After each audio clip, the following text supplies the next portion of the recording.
Lot number 3918A is an Apple 2005 Sea-Doo RXP Supercharged. It's got hull damage. It was in a storm. The engine, we believe, is full of water. Don't know yet. The gauge test's good. It's got 129 hours on it. The ECU and the MPEM are both good. Parting this machine out, give Martos Motorsports a call at 218-844-4968.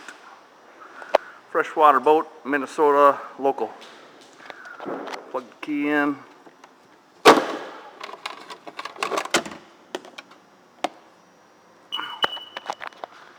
Gauge flash works.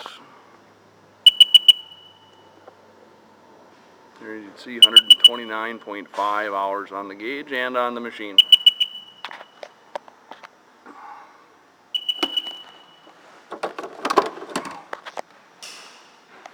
2020 stickers on it, but the hull is no good.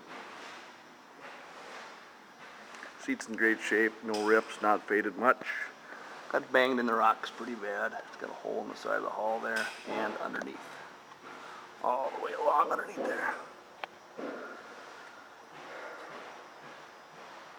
Corner bumpers, jet pump, everything's available. Just give Martos Motorsports a call, located in Detroit Lakes, Minnesota. Ship parts all over the world. There's our phone number. Thanks for stopping by.